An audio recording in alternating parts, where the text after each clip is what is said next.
La loi 2002 modifie la place de la personne dans le dispositif et notre accompagnement. C'est l'individualisation de la prise en charge qui permet à ces personnes d'être au cœur du dispositif pour construire son projet de vie. Je dessine pour moi. Au regard de la loi 2002, comment est travaillé le projet personnalisé du résident?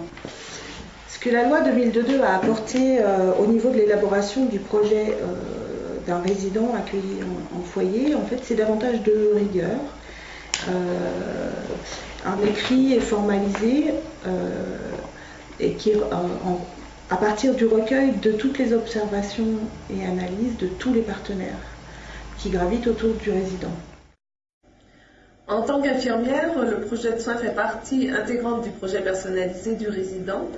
Il est élaboré en collaboration avec le médecin. Comment recueillez-vous la parole et les souhaits du résident?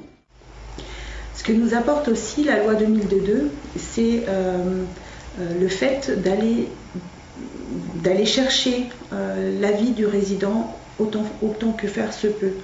On va aller l'interroger, on va aller essayer de recueillir sa parole, ses désirs. Selon les capacités de communication du résident, les observations que nous faisons et puis celles de l'équipe de proximité. Et comment travaillez-vous le projet personnalisé avec le tuteur? Ce projet, il doit être validé par tout le monde. En effet, la vie du résident, elle n'est pas scindée en deux, entre sa vie sur le foyer et sa vie en famille. C'est vraiment un tout, donc il faut aussi préserver la place de la famille et la place du tuteur.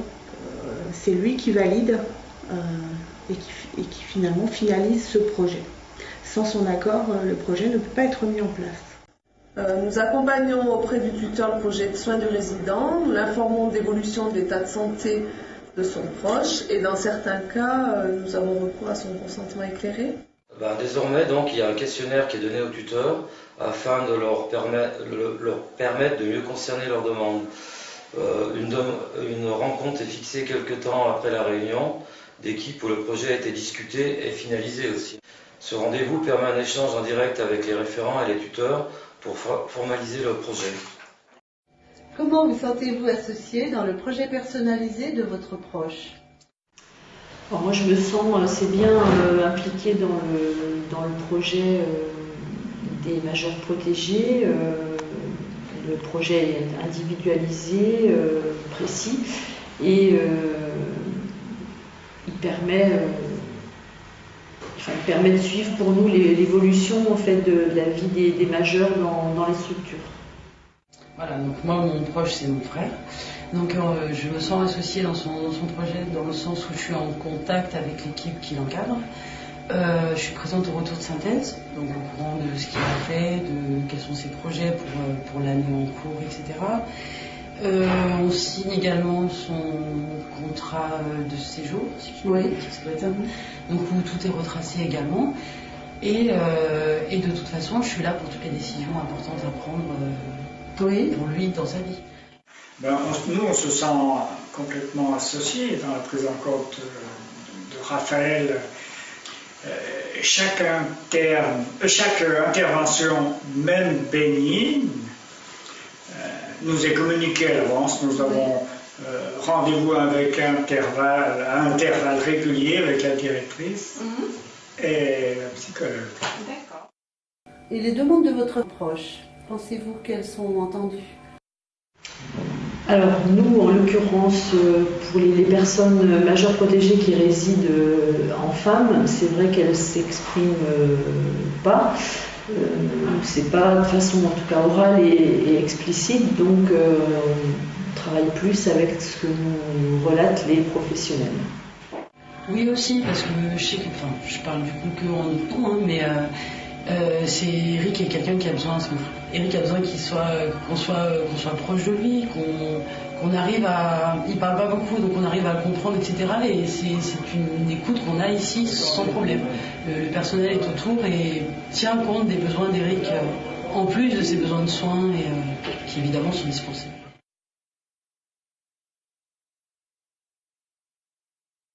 Dans ce dans ce que j'en connais, hein, dans l'intervention que j'ai au niveau des foyers, c'est vrai que moi je trouve que c'est un travail de qualité et il y a une très bonne analyse et une perception des demandes des personnes. On sent qu'il y a un travail suivi et que c'est pas fait comme ça.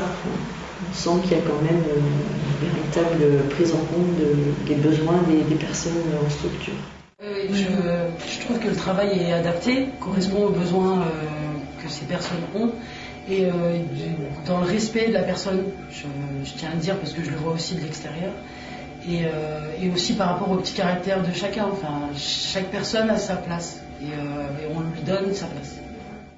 Alors, le travail des professionnels qui encadrent Raphaël est différent selon les mentalités de chacun. Je veux dire par là que chaque personne a sa mentalité, son comportement qui leur sont propres vis-à-vis d'autrui, handicapé ou pas.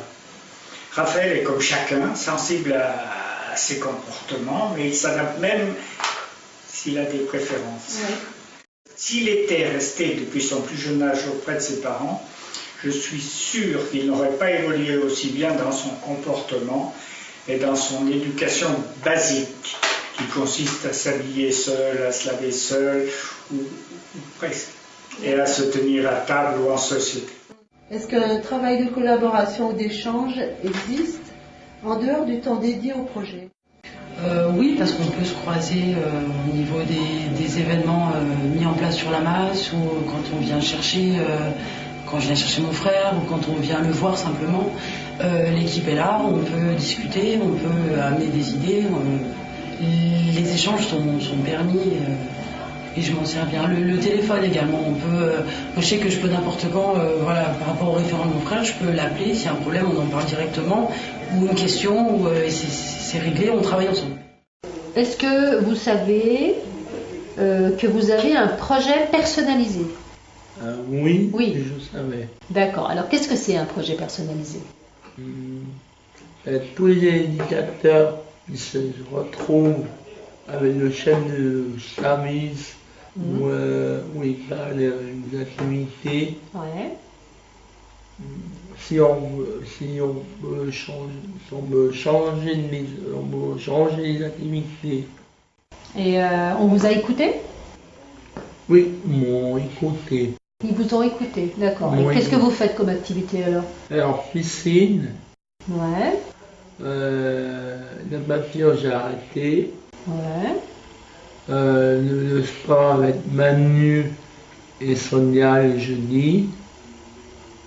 Et vendredi avec Manu et Aurélie en rando.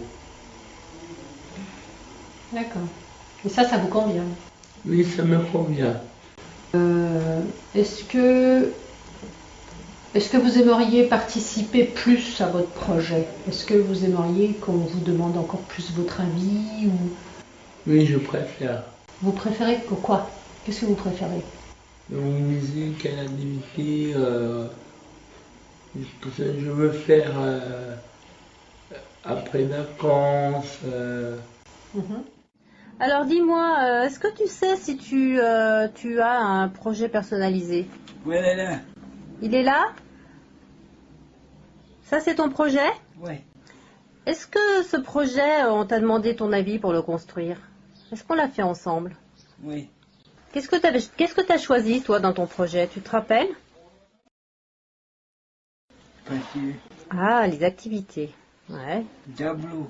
Comme la peinture, faire des tableaux. Pour maman. Des tableaux pour maman. Donc, quand tu demandes quelque chose, Gérard, est-ce que tu penses qu'on t'écoute? Oui. Oui?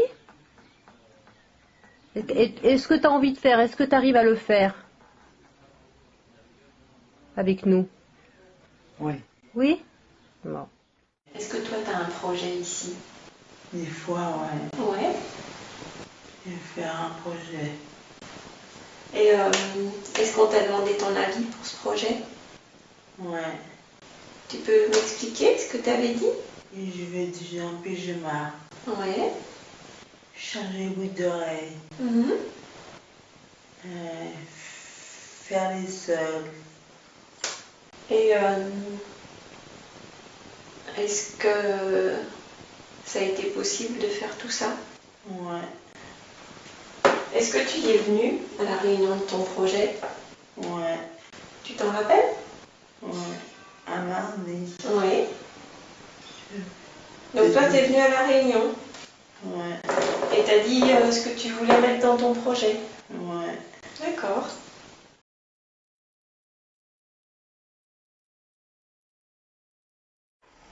La loi 2005 incite la société à inclure et à considérer la personne en situation de handicap. Elle s'appuie sur des dispositifs favorisant la participation, l'égalité des droits et des chances ainsi que la citoyenneté.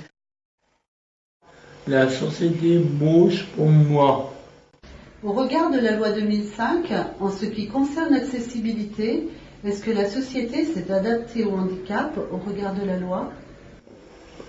La notion d'accessibilité est une notion d'autant plus compliquée avec les personnes atteintes de handicap mental, du fait de leurs troubles du comportement, du fait de leurs troubles relationnels. D'autre part, effectivement, si on voit parfois des efforts au niveau des accès dans les centres culturels, les cinémas, les choses comme ça reste quand même un effort qui est impulsé beaucoup par les professionnels. Oui et non, parce que quand on prend un rendez-vous médical à l'extérieur, on doit forcément tenir compte des accès. Malgré qu'il y ait de plus en plus de bâtiments aux normes, c'est vrai, nous nous heurtons encore trop souvent à ce manque d'accessibilité, ce qui conditionne pas mal nos choix. Exemple, à l'occasion d'un rendez-vous en radiologie ou chez un spécialiste ou chez le dentiste. Par rapport à la loi 2002, la loi 2005 a permis d'améliorer certaines choses. Donc la société améliore un peu la qualité de vie des personnes atteintes de handicap, mais il reste encore des endroits qui restent inaccessibles. Je pense surtout quand on se rend dans des grandes villes comme Chambéry ou Aix-les-Bains.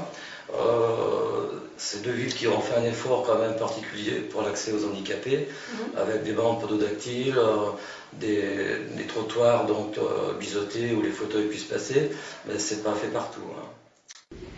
S'est-elle adaptée pour favoriser la citoyenneté et la socialisation? À notre sens, l'effort d'adaptation de la société en direction des personnes handicapées reste encore très théorique et très compliqué. Voilà, donc oui, la socialisation, il y a les sorties chez le coiffeur, il y a les sorties lecture aussi, les sorties individuelles, il y a les sorties restaurants aussi, donc qu'ils apprécient beaucoup.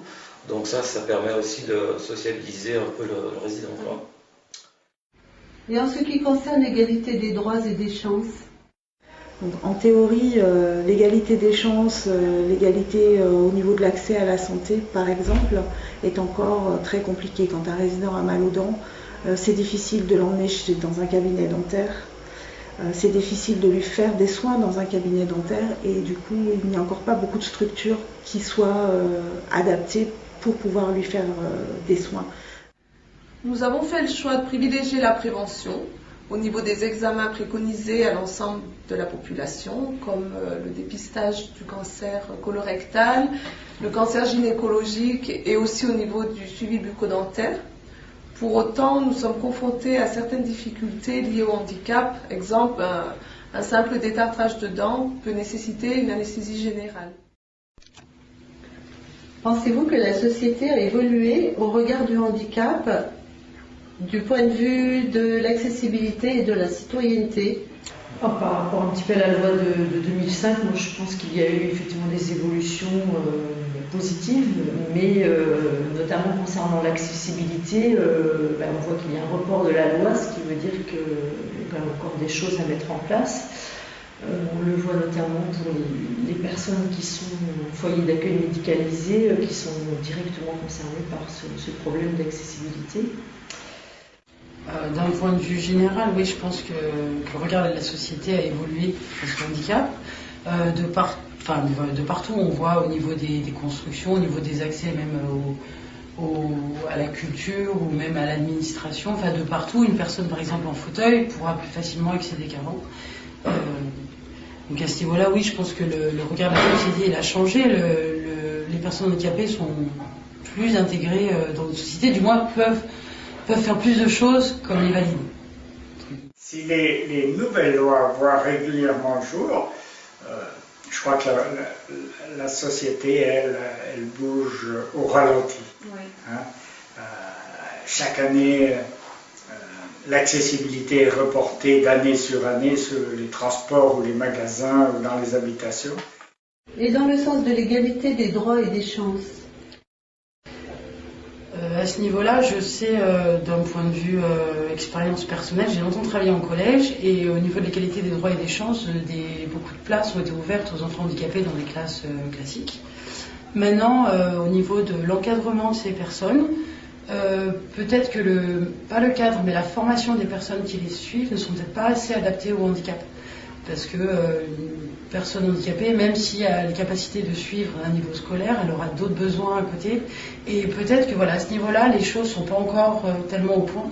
Mais c'est vrai qu'il y a de plus en plus d'enfants handicapés dans les classes et qui peuvent du coup suivre une scolarité plus classique. L'égalité des droits et des chances, pour moi, c'est une formule aller un peu vite de sens. Hein, comme disait un humoriste bien connu, certains sont plus égaux que d'autres. Et du point de vue de la prestation de compensation du handicap? Au niveau de tout ce qui est prestation de compensation du handicap, nous, c'est quelque chose en tout cas qu'on sollicite fréquemment, qui est positif, notamment pour les transports, quand les personnes retournent en famille, les vacances, les frais d'hygiène exceptionnels. Donc c'est quelque chose qui a vraiment amélioré le quotidien des personnes porteurs d'un handicap. Oui, donc ça c'est des fonds, c'est des aides qui dépendent de la MDPH. Pour nous maintenant, accompagnants ou tuteurs ou familles, c'est vrai qu'on a un seul interlocuteur à ce niveau-là qui permettent qui permet au niveau des aides, qui permet aux familles d'accéder à des aides.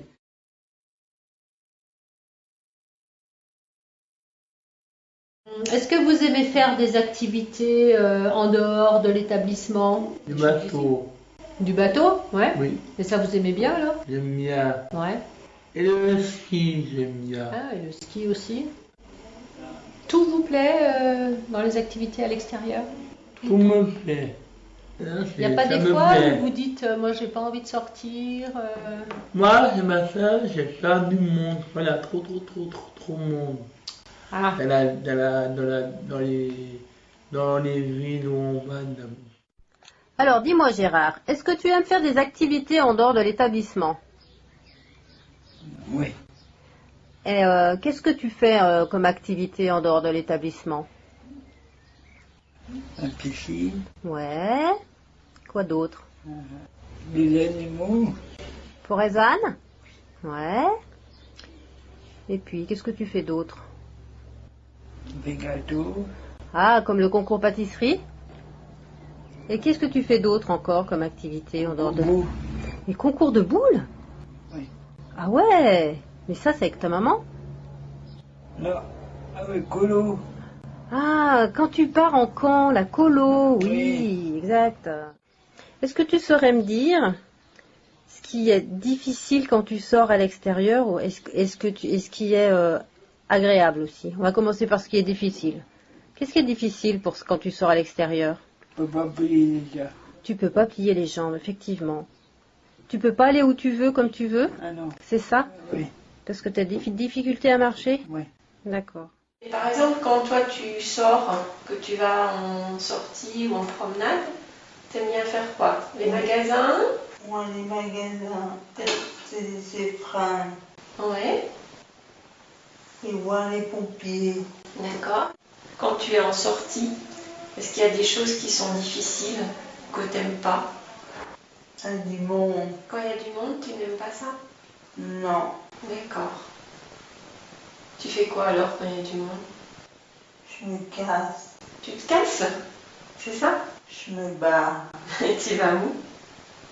Dans un petit coin. D'accord.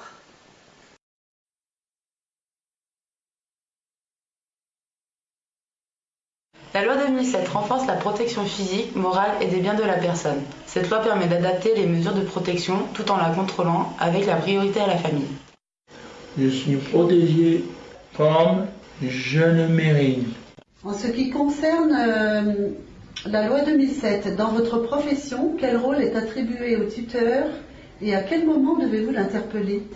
Au niveau des tuteurs, la loi 2007 a éclairci le rôle qu'ils peuvent avoir et qu'ils doivent tenir en fait auprès du résident. En fait, on ne sollicite plus les tuteurs uniquement pour avoir l'autorisation d'une dépense, par exemple. On leur demande de venir à chaque fois que le projet est modifié et révisé, c'est-à-dire une fois par an. Alors le tuteur est le représentant légal et au niveau paramédical, il représente aussi la personne de confiance. Nous le tenons informé de toute évolution de l'état de santé du résident. Nous le sollicitons aussi pour avoir son consentement éclairé lorsqu'il y a une décision à prendre au vu des bénéfices, risques encourus, afin de prendre la meilleure décision le concernant. Qu'est-ce que la loi 2007 a changé dans votre rôle de tuteur? Alors, la loi de 2007, pour moi, elle permet de mieux garantir le droit des usagers. Par contre, les moyens financiers pour exercer les mandats, ils sont constants, voire diminués. Et il y a une plus grande concurrence quand même entre les organismes. Donc ça, c'est pas forcément favorable. Et lorsque les personnes sont en établissement, les cotations sont différentes, ce qui fait qu'il y a le même nombre de mesures, mais les budgets sont quand même sont moins élevés. La réforme aussi a, moi je trouve, alourdi toutes les tâches administratives. On a notamment, les mesures maintenant ont des dates, donc ça c'est intéressant parce que ça permet de faire des bilans, mais ces renouvellements, ça suppose des rapports, des audiences. Il y a de plus en plus de requêtes, d'autorisations à solliciter qu'on n'avait pas avant, qui sont plus nombreuses. Et je trouve qu'on a moins de disponibilité pour faire des visites, que ce soit au domicile ou dans les établissements. Donc, ce qui est quand même dommage. Moi, réellement, je n'ai pas le recul de dire ce que la loi 2007 a changé, parce que j'ai repris la tutelle de mon frère au décès de ma mère en 2007. Donc, j'ai attaqué en 2007. Par contre, c'est vrai qu'à mon niveau, j'ai revu la juge. Donc là, en 2013, le jugement est donné pour 5 ans. J'ai la tutelle de mon frère pour 5 ans. Et le fait que ce soit pour 5 ans, moi, personnellement, je trouve ça bien. Après, bon, moi, c'est de famille, c'est mon frère et moi, donc voilà. Mais je pense que c'est assez risqué s'ils sont en tutelle et que le fait que ce soit contrôlé tous les 5 ans au niveau de la loi et de tout ce qui s'y passe, je trouve que c'est une bonne chose. La loi de 2007, je pense qu'elle s'appelle plutôt plus jeune, j'ai l'impression. Pour nous, notre enfantage, nous, on a confiance aux parents bénévoles qui gèrent l'association et aux encadrants du foyer où ils s'y sentent bien. D'accord.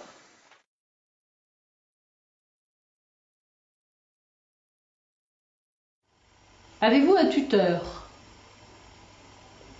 Oui, c'est maman. D'accord. Et alors, pourquoi vous avez un tuteur? Ça sert à quoi un tuteur? Pour voir les sourds, Ouais.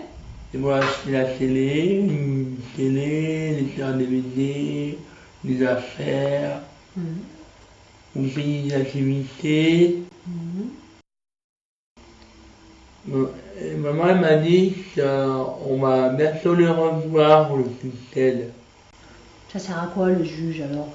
Et pour voir si elle continue ou pas à garder les sous. Ou c'est les foyers. D'accord. C'est pour voir si elle s'occupe bien de vos sous alors. Voilà. Moi je dis oui, elle s'occupe bien des sous. Gérard, dis-moi.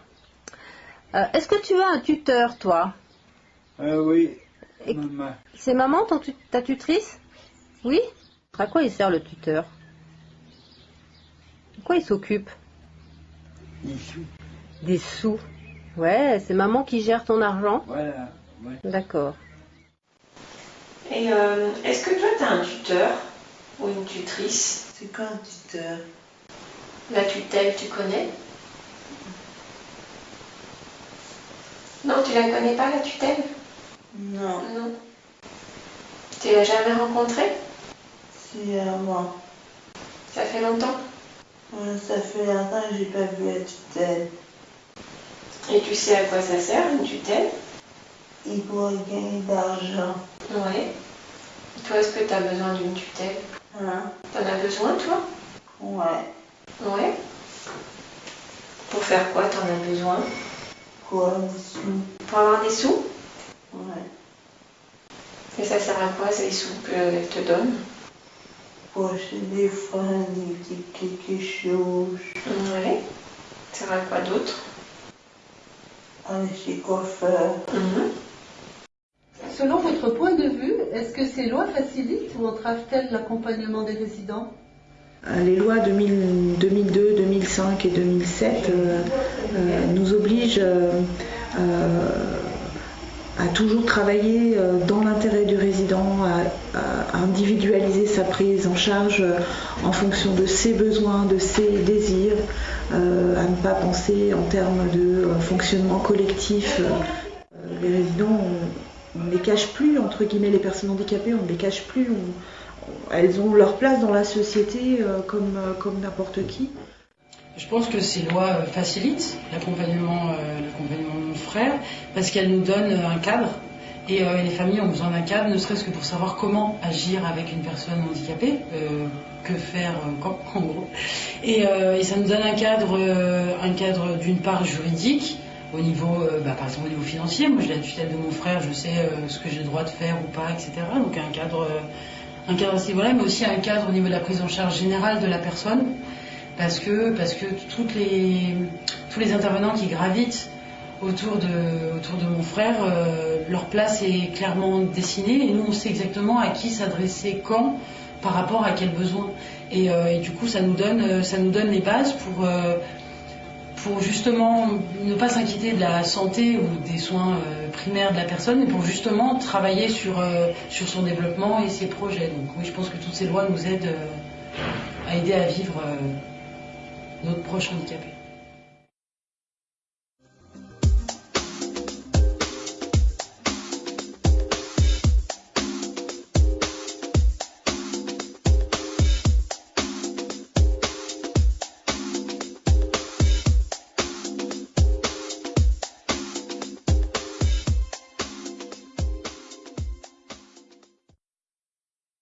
Au revoir.